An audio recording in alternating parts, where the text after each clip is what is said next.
যে ধরনের হচ্ছে আমাদের ছেলেপুলেরা যারা আছে, হয়তো বোমগুলি পিস্তল না থাকলেও আমাদের লোক জনবল অনেক বেশি আছে।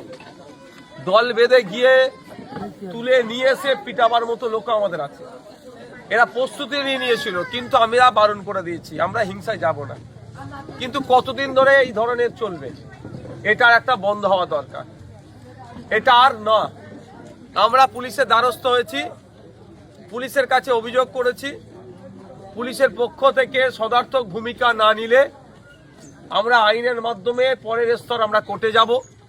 কোর্ট থেকে যে ধরনের হামলা চালিয়েছে, নারী পুরুষ নির্বিশেষে সবাই আক্রান্ত, মহিলাদের মেরে মুখ ফুক ফাটিয়ে দিয়েছে, শ্লীলতাহানি করেছে। শুধু তাই নয়, আমি এখানে গেলাম, আমাদের এখানে মানে বাবলুর মায়ের এবং আমাদের হাফি ভাইয়ের স্ত্রী বাড়িতে একটা ছোট্ট শিশু আছে, এই 10-15 দিন 1.5 মাসের একটা ছোট্ট শিশু আছে। মোহর বোমাবাজি হয়েছে। ছেলেগুলো বাড়িতে একাধিক বাচ্চা আছে, মহিলা আছে। প্রশাসন যদি মনে করে যে এটা চলতে থাকবে, আইএসএফ এগুলো চুপ করে মেনে নেবে, এগুলো ভুল হচ্ছে। প্রশাসনকে আমরা সম্মান দিই, আমরা দেখব প্রশাসন কি ব্যবস্থা গ্রহণ করছে। অন্যথায় কিন্তু আমরা গণতান্ত্রিক প্রক্রিয়ায় দ্বিতীয় যে ব্যবস্থা গ্রহণের দরকার সেটাতে আমরা হাঁটবো।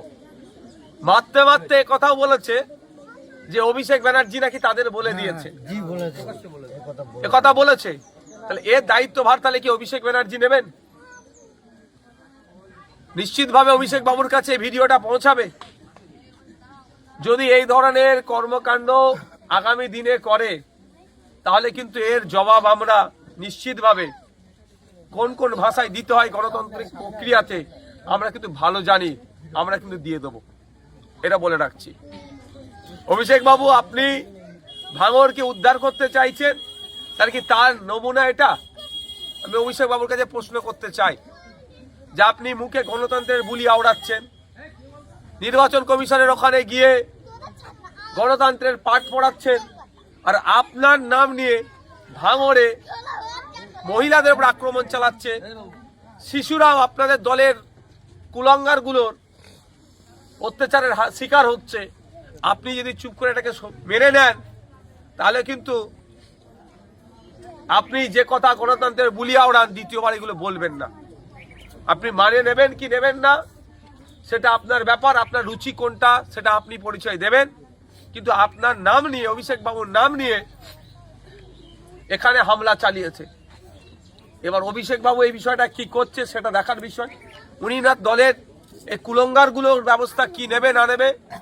শওকত মোল্লার নির্দেশে হামলা চালিয়েছে, শওকত মোল্লার বিরুদ্ধে কি ব্যবস্থা নেবে না নেবে জানি না, কিন্তু যাদের নেতৃত্বে হামলা চলেছে তাদের বিরুদ্ধে আমরা ব্যবস্থা গ্রহণ করব আইনত।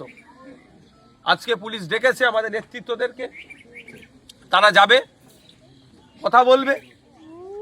যদি পুলিশ সদার্থক ভূমিকা না নেয়, আমরা মারের বদলা মারেতে আমি বিশ্বাসী নয়, আমরা আইনের দ্বারস্থ হব। এর পরবর্তী পদক্ষেপ যেটা নেওয়া সেটা নেবো, এইরকম ভাবে মানবো না। ইতিপূর্বে হয়েছে, দেখছিলাম একটা বাচ্চা যার এখন 2.5 থেকে 3 মাস বয়স, সে যখন 1 মাসের ছিল, কি আপনার 10 দিনের ছিল, তখন বোমাবাজি করেছিল। এত বোমা আসছে কোথা থেকে? ভাঙড়কে কলকাতা পুলিশের আন্ডারে করা হয়েছে মমতা ব্যানার্জি কি এই বোমার চাষ করানোর জন্য, না বোমা মুক্ত করার জন্য? তৃণমূলের নেতাদের হাতে বোমাগুলো আসছে কোথা থেকে? ভাঙড় পুলিশ কি করছে, কলকাতা পুলিশ কি করছে, মমতা ব্যানার্জি পুলিশ কি করছে? এই প্রশ্ন কিন্তু থেকে যাচ্ছে। কিছু হলে প্রশাসনকে কিন্তু এর জবাবটা দিতে হবে। তাই আমি আবারও রিপিট করছি, কেউ যদি মনে করে ওই অভিষেক ব্যানার্জি বলে দিয়েছেন বা তার কথা শুনে এই ধরনের নোংরামি করবেন, এতটুকু শুধু বলতে চাই, সবের একটা শেষ আছে, সবের একটা শেষ আছে। আজকে যে নিচে আছে, কালকে এসে উপরে উঠবেই, সময় পরিবর্তন হবেই। এবার এটাকে যে যেমন ভাবে ব্যাখ্যা করবেন করে নিন, দেখার দরকার নেই।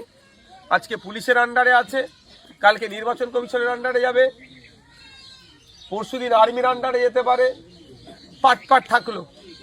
যে যেটাকে এইভাবে আমার কথাটাকে ব্যাখ্যা করবেন তার মতো নিন, শুধু এতটুকু বলে রাখছি, আজকে যে নিচে আছে কালকে সে উপরে উঠবে, আর আজকে যে উপরে উঠে আছে কালকে সে নিচে নামবে, সেটা মাথায় করে চলবেন।